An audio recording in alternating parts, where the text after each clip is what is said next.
কিনা ক্ষমতা থাকতে মাস পর 10 কেজি চাল বেলো পাইছে, এখন 2 কেজি দিয়েও কেউ ঠেঙ্গাবে না। সঙ্গীত যখন গাওয়া হয় আমার চোখ দিয়ে পানি পড়ে, আমার গায়ের লোম দাঁড়িয়ে যায়। রক্ত দিয়ে সাধারণ গরিব মানুষ দেশের জন্য রাজপথে ছিল।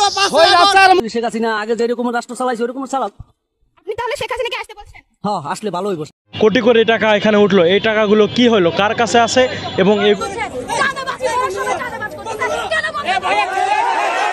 টিএসসিতে যে টাকা উঠেছে প্রায় 12 কোটি 44 লাখ টাকা, এই টাকার হিসাব এখনো দেয় নাই কেন? এবং বৈষম্য আমাদের উপর বিভিন্ন থ্রেট দিয়ে যাচ্ছে, বিভিন্ন কথা বলে যাচ্ছে। আমরা তাকে বারবার দরকার, বাংলাদেশে তাকে চাচ্ছেন যে আওয়ামী লীগ সরকারের আমলে ভালো ছিলেন। হ্যাঁ, অনেক ভালো আছিলাম। বঙ্গভঙ্গের ইয়ার সময় যে সঙ্গীত করা হয়েছিল বাংলাকে একত্রিত করার জন্য, সেই সঙ্গীত কেন এখনো? আমার নাম নিমাই। কি কাজ করো? মারছে কেন? এই যে পুলান মার। কোটা আন্দোলনকে কেন্দ্র করে হাসিনা সরকারের পতন।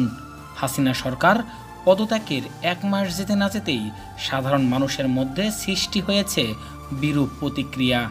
ঢাকা শহর যেন এখন পরিণত হয়েছে দাবি আদায়ের শহর। প্রতিনিয়ত চলছে আন্দোলন, হত্যা, রাহাজানি, খুন এবং মামলা। এমন পরিস্থিতির মধ্যেই সাধারণ মানুষ রয়েছেন বিপদে। তার জন্য তাদের মনে একটাই প্রশ্ন উঠে এসেছে, আগের সরকার কি ভালো ছিল? আগের সরকার নাকি এখনকার সরকার ভালো? অবশ্যই আপনি আপনার মূল্যবান কমেন্টস করে জানাতে পারেন।